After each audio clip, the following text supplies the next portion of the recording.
What's up, everybody? This is Dr. Zeb, your everyday life coach, and I provide you with tools for everyday living so that you can transform tomorrow today. We are on day 10 of this self-concept challenge, and it is more of the virtue of positive. Before I get into this, because I've got something very powerful I cannot wait to share with you. I've really just been jumping.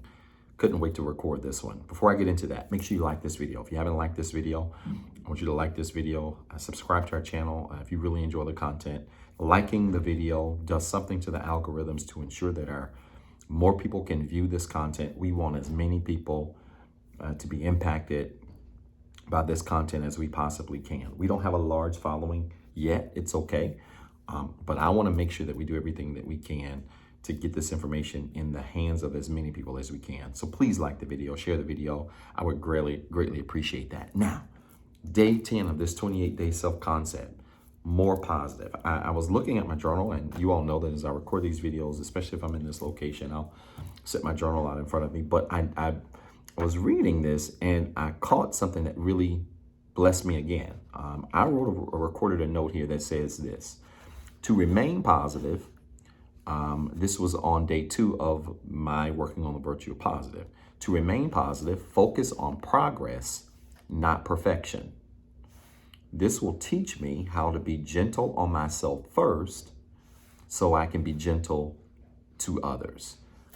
This was a powerful revelation for me, because one of the things I think people do when it comes to being positive and operating in positivity is that sometimes we try to be perfect to all people and in all situations.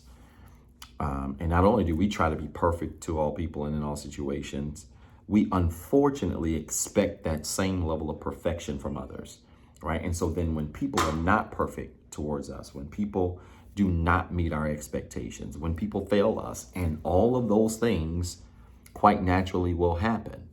When those things happen, we tend to be overly harsh and overly critical on people because they failed us, not realizing that them failing us is as natural as us failing ourselves.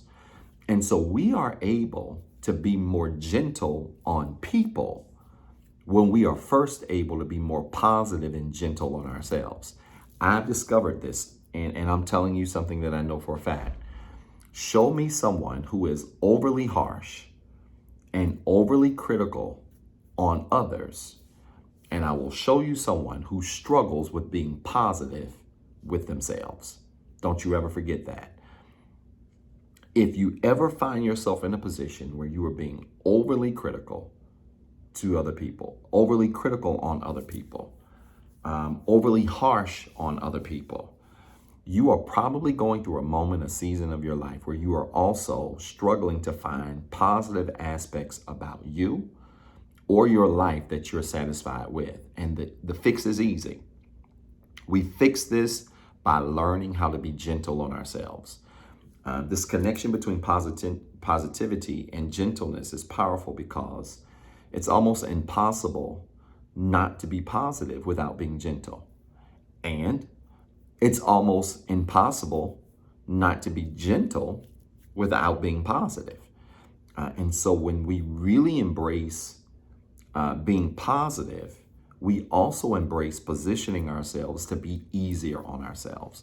I want you, on day 10 of this journal, to make sure you record somewhere in your reflections at least 1 or 2 ways you will work to be more gentle on yourself. Stop being so hard on yourself. Life is hard enough. It is demanding enough. If you follow me around, you know that I like to use the word ghetto. It's ghetto enough by itself. You do not need to add to that. Find ways to be more gentle on yourself. 9 times out of 10, 9.5 times out of 10, you are doing so much better than what you give yourself credit for. You're so much further along than what you give yourself credit for. I get it. I am an achiever. I believe in going after things and accomplishing things and checking the boxes. But even as an achiever, sometimes I have to pump the brakes and say, wait a minute. No, I haven't checked this box and I haven't done that. But man, I'm a whole lot further than where I thought I would be. We've got to learn how to be gentle on ourselves, because when we learn how to be gentle on ourselves, we can learn how to be more positive on ourselves. All right. Good luck on day 2 of positive. I want you to really spend some good time here today. And then I want you to remember 2 things. 1, I want you to be better today than what you were yesterday. And 2, don't forget what I told you. Now go after it.